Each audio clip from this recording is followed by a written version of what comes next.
பிரியமானவர்களே, ஆண்டவராகிய இயேசு கிறிஸ்துவின் நாமத்தினாலே உங்களை வாழ்த்துகிறேன். இந்த நாளிலும் நம்முடைய தியானத்திற்காக சங்கீதங்களின் புஸ்தகம் 56ஆம் சங்கீதம் 3வது வசனத்தை நான் வாசிக்கிறேன். நான் பயப்படுகிற நாளில் உம்மை நம்புவேன். எனக்கு அன்பானவர்களே, சங்கீதக்காரனாகிய தாவீதை பெலிஸ்தர் காத் என்கிற ஊரில் பிடித்த பொழுது அவர் பாடின சங்கீதம் என்பதை இதனுடைய தலைப்பிலிருந்து நாம் அறிய முடிகிறது.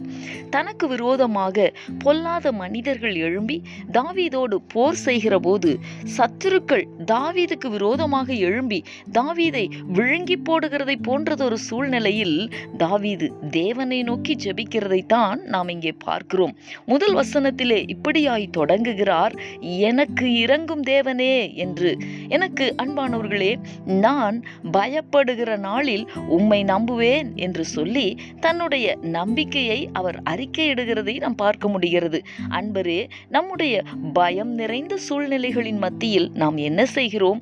அன்றைக்கு இயேசுவும் சீஷர்களும் பயணம் செய்த அந்த கடலிலே கொந்தளிப்பு அதிகமான பொழுது சீஷர்கள் பயந்தார்கள்.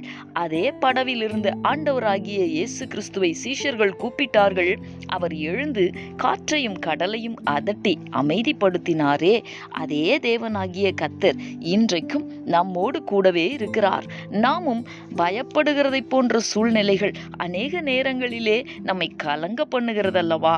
சங்கீதக்காரனாகிய தாவீதை போல ஆண்டவரை நோக்கி பார்த்து சொல்லுவோம், அவர் நல்ல தகப்பன், அவர் நல்ல நேசர். பயப்படுகிற நாளில் உம்மையே நான் நம்புவேன் என்று நாமும் நம்முடைய நம்பிக்கையை அறிக்கையிடுவோம். தேவனாகிய கர்த்தர் நம்மையும் எல்லா தீங்கிலிருந்தும் விலக்கி காப்பார். இந்த கர்த்தருடைய வார்த்தைகளை விசுவாசித்து நாம் ஜெபிக்கலாமா? எங்களை நேசிக்கிற எங்கள் அன்பின் பரலோக தகப்பனே, ஆசீர்வாதமான இந்த நாளுக்காக உமக்கு நாங்கள் நன்றி செலுத்துகிறோம். இந்த நாளிலும் நான் பயப்படுகிற நாளில் உம்மை நம்புவேன் என்று சொல்லி சங்கீதக்காரனாகிய தாவீது சொன்ன அந்த வார்த்தைகளை நாங்கள் தியானித்தோமே. தகப்பனே, உம்முடைய பிள்ளைகள் பயப்படுகிறதை போல சூழ்நிலைகளுக்கூடாக இந்நாட்களிலே கடந்து செல்ல நேரிடுகிற பொழுது ஆண்டவரே, உம்மை நோக்கி பார்க்க, உம்மையே நம்பி இருக்க கர்த்தர் அனுக்கிரகம் பண்ணுவீராக. நம்முடைய பிள்ளைகளுடைய பயங்களை நீர் மாற்றி போடுவீராக. அன்றைக்கு காற்றையும் கடலையும் அடக்கி அமைதிப்படுத்தின தேவன் இந்நாட்களிலே உம்முடைய பிள்ளைகளை பயப்படுத்துகிற சூழ்நிலைகளிலிருந்து உம்முடைய பிள்ளைகளை விடுவிக்க வேண்டுமாய் நான் ஜெபிக்கிறேன். கர்த்தர் எல்லா தீங்குக்கும் விலக்கி காக்கிறவர் என்பதை தம்முடைய பிள்ளைகளுடைய வாழ்க்கையிலே விளங்க பண்ணி உம்முடைய நாமத்தை மகிமைப்படுத்துவீராக. நீர் அப்படி செய்ய போகிறதற்காக உமக்கு ஸ்தோத்திரம். இயேசு கிறிஸ்துவின் நாமத்தில் வேண்டிக் கொள்கிறேன் நல்ல பிதாவே. ஆமேன், ஆமேன்.